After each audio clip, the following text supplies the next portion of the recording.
नमस्कार, यूपी के evening news bulletin में आपका स्वागत है। मैं हूं आपके साथ अर्शद। आइए नजर डालते हैं दिन भर की 10 बड़ी खबरों पर। बीजेपी ने आज उत्तर प्रदेश विधान परिषद चुनाव के लिए 7 उम्मीदवारों के नाम जारी कर दिए हैं। इनमें 3 नाम रिपीट है, विजय पाठक, अशोक कटारिया, महेंद्र सिंह, जबकि 4 नए नाम हैं। इनमें मोहित बेनीवाल, संतोष सिंह, धर्मेंद्र सिंह, रामतीरथ सिंघल शामिल हैं। समाजवादी पार्टी के लखनऊ कार्यालय में आज बीजेपी, बसपा और जदयू के कई नेता सपा में शामिल हुए। अखिलेश ने कहा, जो लोग 2014 में आए थे वे 2024 में जाने वाले हैं। 10 साल हिटलर का समय था, 10 साल तो इन्होंने भी पूरे कर लिए। ये चुनाव अपनी अपनी आजादी बचाने का है। प्रधानमंत्री नरेंद्र मोदी आज काशी के दौरे पर हैं। पीएम कुल 16 घंटे काशी में बिताएंगे। इसके साथ ही पीएम मोदी बाबा विश्वनाथ के दर्शन करेंगे। वाराणसी लोकसभा सीट से तीसरी बार प्रत्याशी घोषित होने के बाद ये उनका पहला दौरा है।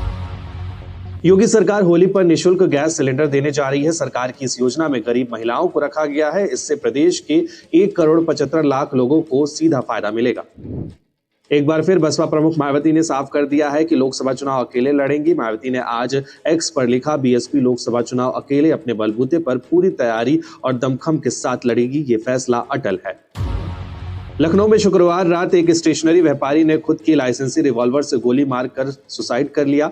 मौके से कोई सुसाइड नोट नहीं मिला है। परिवार का कहना है कि वो बीमारी के कारण डिप्रेशन में थे। पुलिस मामले की जांच कर रही है।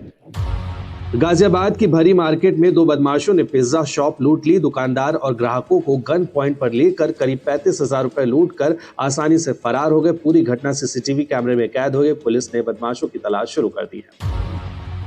बिजनौर में साले ने जीजा की गोली मारकर हत्या कर दी। बहन को भगाकर लव मैरिज करने से युवक अपने जीजा से दुश्मनी रखता था। हत्या की सूचना पर पहुंची पुलिस ने शव को पोस्टमार्टम के लिए भेजकर आरोपी को गिरफ्तार कर लिया है। गाजियाबाद में एक युवक ने मात्र 5,000 रुपए के लिए पड़ोस में रहने वाली 7 साल की बच्ची का अपहरण कर लिया। पुलिस ने मोबाइल सर्विलांस के आधार पर आरोपी को धर दबोचा। उससे बच्ची भी बरामद कर ली है। अमरोहा में कुत्तों के काटने की घटनाएं थमने का नाम नहीं ले रही। एक बार फिर एक वीडियो सामने आया जिसमें 5 कुत्तों का झुंड 5 साल की बच्ची पर हमला करता नजर आ रहा है। बच्ची का अस्पताल में इलाज जारी है। मोदी सरकार अगले हफ्ते की 13 तारीख को कैबिनेट की बैठक करने जा रही है। जानकारी के मुताबिक ये बैठक पीएम मोदी के निवास 7 लोक कल्याण मार्ग पर दोपहर 12 बजे होगी। माना जा रहा है कि लोकसभा चुनाव 2024 की घोषणा से पहले ये मोदी कैबिनेट की आखिरी बैठक होगी। इसलिए इस बैठक में कुछ अहम फैसले भी लिए जाने की उम्मीद है। अभिनेता कमल हासन के नेतृत्व वाली मक्कल निधि मय्यम तमिलनाडु में सत्तारूढ़ डीएमके के नेतृत्व वाले गठबंधन में शामिल हो गई है। हासन और डीएमके अध्यक्ष मुख्यमंत्री एमके स्टालिन ने पार्टी ऑफिस में समझौते को अंतिम रूप दिया। तमिलनाडु में द्रविड़ मुनेत्र कज़गम ने गठबंधन का फॉर्मूला तैयार कर लिया है। कमल हासन की पार्टी एमएनएम को एक राज्यसभा सीट देने की बात पक्की हुई है। इसके अलावा ये भी तय हुआ है कि डीएमके के नेतृत्व वाले गठबंधन के लिए एमएनएम प्रचार करेगी। दूसरी तरफ कांग्रेस के लिए डीएमके ने 2019 सीट बंटवारे वाला फॉर्मूला पेश किया है। जानकारी के मुताबिक कांग्रेस को तमिलनाडु में 9 लोकसभा सीटें और पुडुचेरी में 1 सीट ऑफर की गई है। महाविकास अघाड़ी के बीच सीट शेयरिंग को लेकर लगातार तनातनी की खबरें आ रही हैं। इस बीच वंचित बहुजन अघाड़ी पार्टी के प्रेसिडेंट प्रकाश आंबेडकर ने बताया कि इस खींचतान का कारण क्या है। उन्होंने कहा कि 15 सीटों को लेकर कांग्रेस, एनसीपी और उद्धव गुट में आपस में गतिरोध है, इसीलिए कोई फैसला नहीं हो पा रहा है। पश्चिम बंगाल के झारग्राम से भाजपा सांसद कुनार हेम्ब्रम ने पार्टी से इस्तीफा दे दिया है। उन्होंने इस्तीफा देने के पीछे निजी कारणों का हवाला दिया है। लोकसभा चुनाव से पहले उत्तर प्रदेश में एमएलसी यानी लेजिस्लेटिव काउंसिल की 13 सीटों पर 21 मार्च को चुनाव होने हैं। समाजवादी पार्टी ने इन चुनावों के लिए अपने 3 उम्मीदवारों के नाम का ऐलान कर दिया है। साथ ही पार्टी ने अतिरिक्त कैंडिडेट उतारने से इनकार किया है। राज्यसभा चुनावों की तरह इन चुनावों में भी क्रॉस वोटिंग का खतरा बना हुआ है। नारकोटिक्स कंट्रोल ब्यूरो यानी एनसीबी ने साउथ फिल्म इंडस्ट्री के बड़े फिल्म निर्माता जफर सादिक को ड्रग्स तस्करी के मामले में गिरफ्तार कर लिया है।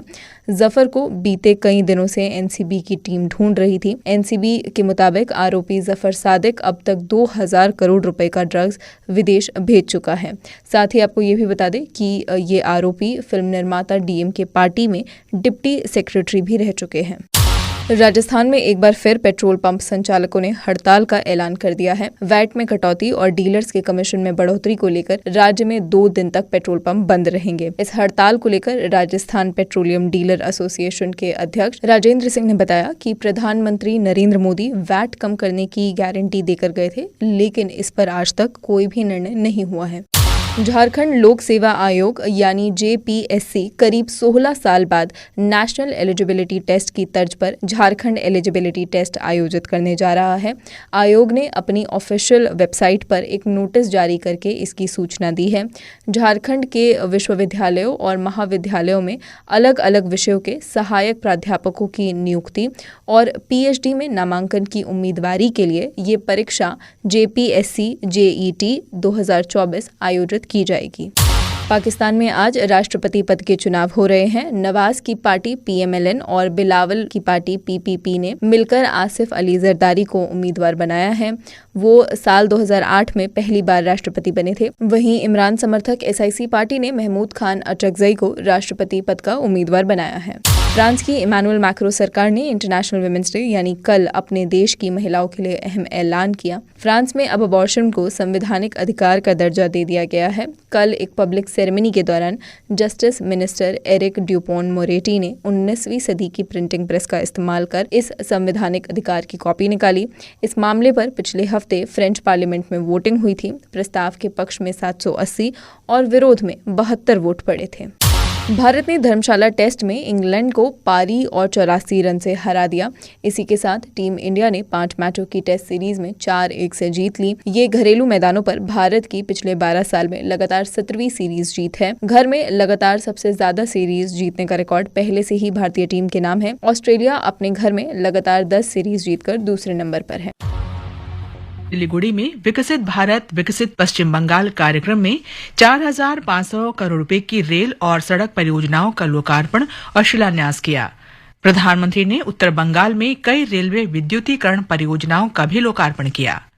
प्रधानमंत्री ने मणिग्राम निमचीटा रेलखंड को दोहरा करने सहित अन्य महत्वपूर्ण रेल परियोजनाओं का लोकार्पण किया। श्री मोदी ने सिलीगुड़ी और राधिकापुर के बीच एक नई यात्री रेल सेवा को झंडी दिखाकर रवाना किया। उन्होंने पश्चिम बंगाल में 3,100 करोड़ रुपए की 2 राष्ट्रीय राजमार्ग परियोजनाओं का भी उद्घाटन किया। प्रधानमंत्री ने सिलीगुड़ी में एक जनसभा को संबोधित किया। सिलीगुड़ी से सामुकतला रूट, इसके इलेक्ट्रिफिकेशन से आसपास के जंगल और वन्यजीव प्रदूषण से भी बचेंगे। आज बारसोई राधिकापुर सेक्शन का भी इलेक्ट्रिफिकेशन पूरा हो गया है। इसका फायदा पश्चिम बंगाल के साथ साथ बिहार के लोगों को भी होना है।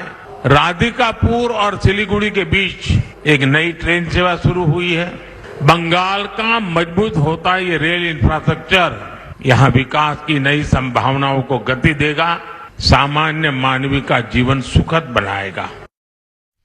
इससे पहले प्रधानमंत्री ने असम के जोरहाट में एक जनसभा में कहा कि भारतीय जनता पार्टी के नेतृत्व वाली सरकार ने पूर्वोत्तर क्षेत्र के तेजी से विकास के लिए औद्योगिक पारिस्थितिकी तंत्र विकसित किया है और कई अन्य साहसिक पहल की है।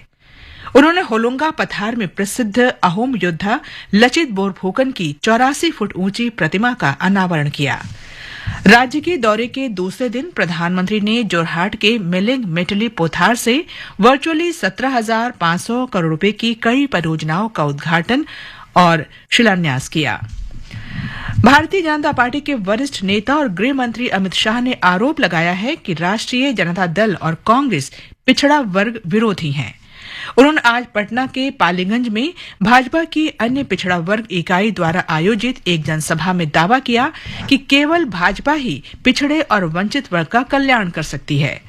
श्री अमित शाह ने कहा कि कर्पूरी ठाकुर को भारत रत्न से सम्मानित करके भाजपा ने बिहार के लोगों की लंबे समय से की जा रही मांग को पूरा किया है। पेट्रोलियम और प्राकृतिक गैस मंत्री हरदीप सिंह पुरी ने कहा है कि दुनिया भर में कच्चे तेल की कीमतों में वृद्धि का भारत पर बहुत कम असर पड़ा है। उन्होंने आज नई दिल्ली में कहा कि वर्ष 2020 से 2022 तक देश में रसोई गैस की कीमत में केवल 72% की वृद्धि हुई, जबकि अंतर्राष्ट्रीय बाजार में इसकी कीमत में 303% की वृद्धि हुई थी।